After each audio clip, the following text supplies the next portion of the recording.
अस्सलाम वालेकुम, welcome back to my channel Sadia's life. आज हम बनाएंगे मिसाला अरवी। तो चलिए बनाना स्टार्ट करते हैं। सबसे पहले पैन के अंदर हमने ऑयल डालना है। अरवी को पहले से हमने छील के अच्छे तरीके से धो के काट लिया था। इसको हमने आटे के अंदर मसल के धोया है ताकि इसकी लेस ख़त्म हो जाए। अब हम इसको तकरीबन 1-2 मिनट के लिए फ़्राई कर लेंगे। बहुत ज़्यादा फ्राई नहीं करना, बस नॉर्मल से ही करना है। तकरीबन 1 से 2 मिनट हो गए फ्राई करते हुए। इसकी लेस अच्छे से ख़त्म हो गई है। अब इसको एक लैदर प्लेट में निकाल लेते हैं। इसी ऑयल के अंदर हम लहसुन और अदरक का पेस्ट ऐड करेंगे। लहसुन और अदरक का पेस्ट जब गोल्डन ब्राउन हो जाए तो इसके अंदर हम एक मीडियम साइज़ का प्याज डालेंगे काट के। प्याज जब थोड़ा सा कलर चेंज करे तो इसके अंदर हम टमाटर और सब्ज़ मिर्च डालेंगे।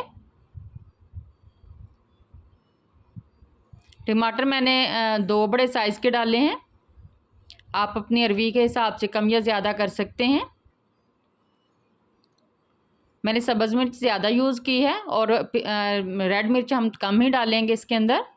टमाटर सॉफ्ट हो जाए तो इसके अंदर हल्दी, नमक और रेड मिर्च डालेंगे। इसको अच्छे तरीके से भून लेंगे। तकरीबन इसको भूनते हुए हमें 2 से 3 मिनट हो गए हैं। ऑयल सेपरेट होने लग गया है। अब इसके अंदर हम 1 कप दही का ऐड करेंगे। 1 कप दही का ऐड करके इसको अच्छे तरीके से मिक्स कर लेंगे।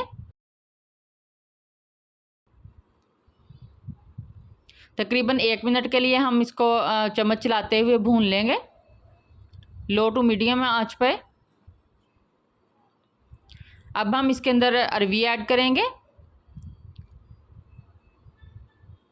फ्राई की हुई अरवी इसके अंदर डाल के हम तकरीबन इसको 15 मिनट के लिए लो आंच पे दम देंगे।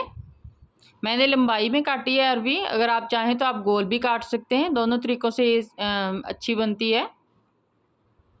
अब हम इसको कवर करके तकरीबन 15 मिनट के लिए छोड़ देंगे लो आंच पे। तकरीबन 15 मिनट हो गए हैं। अब अरवी को चेक कर लेते हैं। चम्मच की मदद से हम चेक कर लेंगे। अरवी अच्छे तरीके से सॉफ्ट हो गई है। अब हम इसके ऊपर पिसा हुआ ज़ीरा डाल लेंगे। तो आप भी बनाइए और खाइए, दुआओं में याद रखिएगा। एक दफ़ा फिर मिलेंगे एक नई और मज़ेदार रेसिपी के साथ। अल्लाह हाफिज़।